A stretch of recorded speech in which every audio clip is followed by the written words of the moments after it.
हमारे मन में वो अविश्वास है। ये वचन हमें चेतावनी देता है कि चौकस रहो।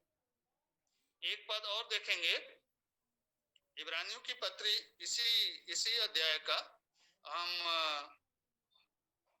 8वां पद को देखेंगे। इसको 7 से हम देखते हैं। 7 से 8। सो जैसा पवित्र आत्मा कहता है कि आज जैसा पवित्र आत्मा कहता है, यदि आज तुम उसका शब्द सुनो तो अपने मन को कठोर न करो। जैसा कि क्रोध दिलाने के पवित्र आत्मा, आज परीक्षा मैं नहीं बात कर रहा हूँ और मेरी कोई ऐसा गुण नहीं है, मेरे में ऐसी योग्यता नहीं है।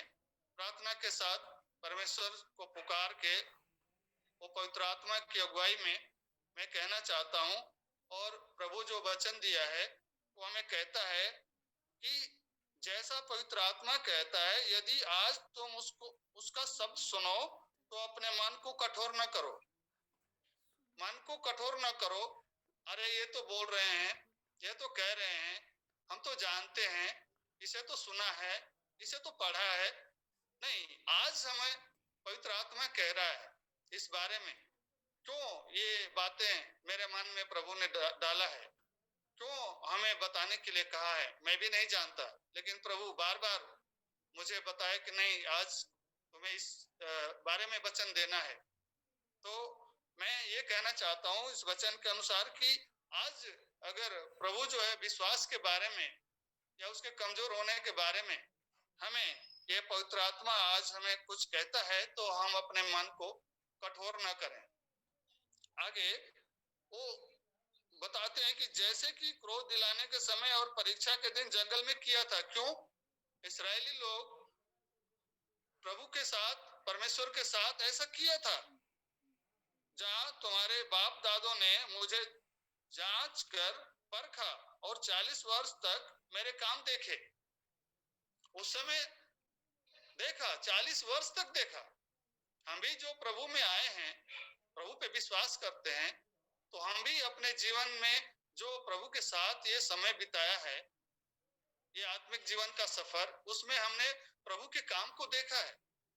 हमने प्रार्थना किया है, प्रभु ने हमारी प्रार्थनाओं को सुना है, पूरा किया है, हमें चंगाई दी है, हमारी जरूरतों को उपलब्ध कराया है। हर समय अपने आप को वो विश्वास योग्य साबित किया है। लेकिन उस समय भी परमेश्वर 40 वर्ष तक इस्राएली लोगों के लिए वो रास्ता दिखाता रहा, हर जरूरत को पूरा करता रहा। लेकिन वहां भी उनमें विश्वास की कमी थी। इसलिए ये वचन कहता है, 11 पद में देखते हैं 10 में, इस कारण मैं उस समय के लोगों से क्रोधित रहा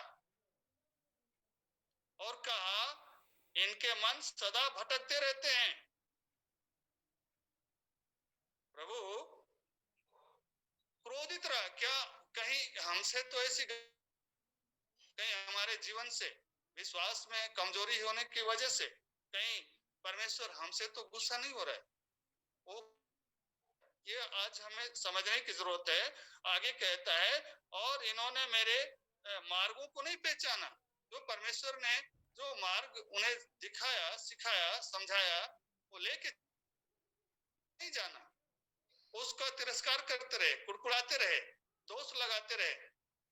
11 में कह रहा है, वचन कहता है, तब मैंने क्रोध में आकर शपथ खाई, वे मेरे विश्राम में प्रवेश करने ना पाएंगे। क्रोध में आकर परमेश्वर शपथ खाई कि ये मेरे विश्राम स्थान में प्रवेश नहीं करने पाएंगे। और उन्हें प्रभु ने उसी जंगल में मार डाला। वो नहीं पहुंच पाए वो विश्राम स्थान में। परमेश्वर आज भी हमें चेतावनी दे रहा है, कहीं हमारे बातों से, विचारों से, विश्वास से, कामों से कहीं हम परमेश्वर को गुस्सा तो नहीं दिला रहे, परमेश्वर को क्रोध तो नहीं दिला रहे। आज हमें समझ। आइए हम एक और वचन देखते हैं, पहला शमूएल उसका 18 लिखो, 18 अध्याय, पहला शमूएल 18 अध्याय हम देखते हैं। इसमें इस कहानी को भी हम जानते हैं। पहले सुनना प्रभु ने अपने लोगों के ऊपर पहला जो अधिपति बनाया 18 साउल को, और उस समय ऐसी परिस्थिति आई, गोलियत के साथ युद्ध हुआ, दाऊद ने गोलियत को मारा और वहां के स्त्रियों ने साउल के स्वागत में गीत गाया आनंद के साथ, और उसने कहा कि साउल ने तो हजारों को मारा परंतु दाऊद ने लाखों को मारा। ऐसे में क्या हो गया, साउल क्रोधित हो गया, उसके मन में दाऊद के प्रति घृणा हो गया, नफरत हो गया।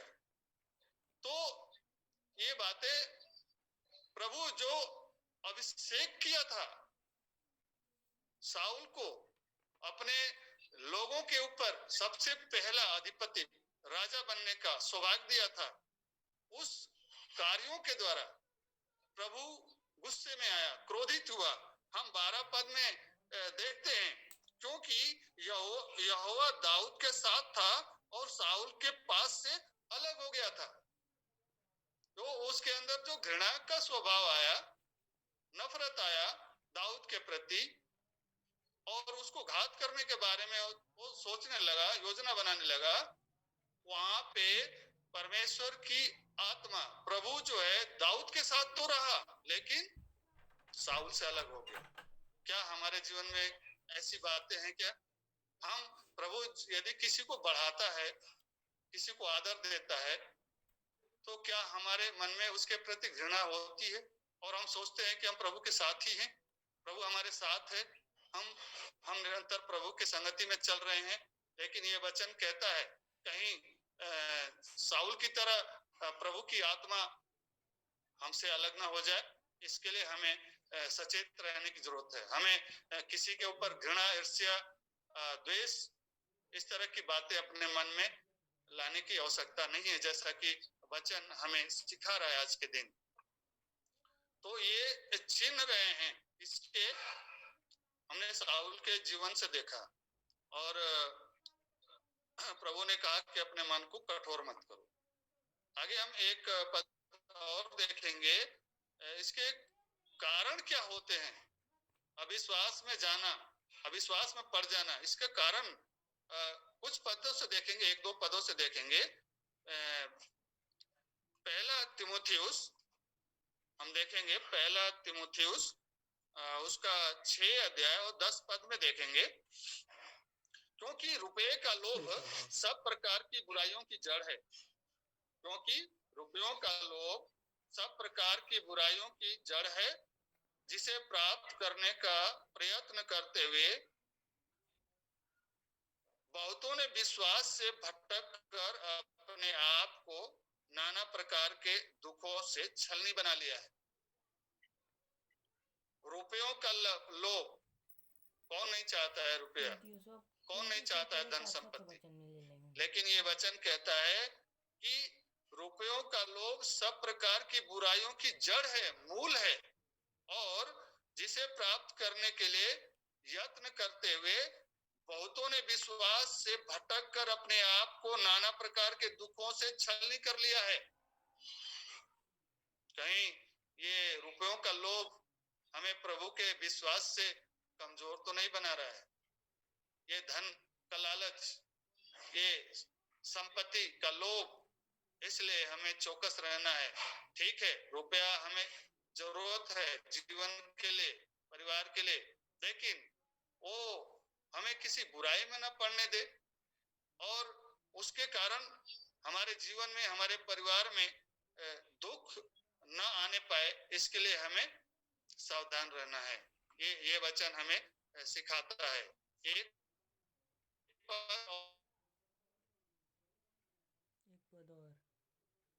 रुपया है, धन है, उसी तरह और वचन के द्वारा लिखेंगे। पहला कुरिन्थियों हम देखेंगे, पहला कुरिन्थियों उसका 15 अध्याय और 33 पद में देखेंगे। धोखा न खाना, बुरी संगति अच्छे चरित्र को बिगाड़ देते हैं। ये भी हमें देखना है, स्वयं को भी देखना है, अपने परिवार के बच्चों को भी, वकीलों को भी जैसा वचन कहता है धोखा ना खाना, क्योंकि बुरी संगति जो है अच्छे चरित्र को बिगाड़ देते हैं। जो परमेश्वर ने हमें सिखाया है, जो रास्ता दिखाया है चलने के लिए, कहीं हमारी संगति ऐसा तो नहीं जो हमारे चरित्र को बिगाड़ रहा है, हमारे विश्वास को बिगाड़ रहा है। इसलिए हम रहना है, चौकस रहना है। हम देखेंगे, समय कम है, मिल रहे हैं, वचन तो है मेरे पास, लेकिन फिर भी इसका समाधान क्या है इसे देख लेते हैं। और इसके लिए हम देखेंगे यिर्मयाह नबी की पुस्तक 3 अध्याय और 13 पद क्या बताता है। प्रभु का वचन, केवल अपना यह धर्म मान ले कि तू अपने परमेश्वर यहोवा से फिर गई। ये किसके बारे में कह रहे हैं? इस्राएल और यहूदा जात के लोगों से प्रभु का वचन कहता है। प्रभु कहते हैं, परमेश्वर कहते हैं कि केवल अपना यह धर्म मान ले कि तू अपने परमेश्वर यहोवा से फिर गए, विश्वास में दूर हो गए, इस अधर्म को मान ले। ये जो हमसे गलती गुनाह अगर इस तरह की कोई भी बात है, तो प्रभु में बने रहने के लिए, विश्वास में बने रहने के लिए हमें अपने गुनाह को, अपने पाप को, अपने अधर्म को प्रभु के सम्मुख मान लेना आवश्यक है। यहाँ पे प्रभु का वचन हमें सिखाता है। और एक वचन और देखते हैं, प्रकाशित वाक्य 2 अध्याय देखेंगे। प्रकाशित वाक्य 2 अध्याय और उसका 5 पद को देखेंगे। इसलिए स्मरण कर कि तू कहां से गिरा है और मन फिरा और पहले के समान काम कर। स्मरण कर, याद कर, हमारे लिए भी, आपके लिए भी, हम सबके लिए यह वचन कहता है। प्रभु कहता है कि स्मरण कर कि तू कहां से गिरा है। अगर विश्वास में कमी आई है तो उसे जांच परख, क्यों ऐसा हुआ है, और अपने मन को फिरा और पहले जैसे तू दृढ़ विश्वासी था परमेश्वर के सम्मुख, वैसा विश्वास में फिर से आ जाए, ताकि ये जो संकट का समय अभी हमने देखा, आने वाले जीवन में यदि इससे भी बड़ा आता है या ऐसा आता है या जैसा भी संकट आता है, हम प्रभु के विश्वास में निरंतर दृढ़ता से बने रहें। परमेश्वर हम सबको इस वचन के द्वारा बहुतायत से आशीष प्रदान करे। आमीन।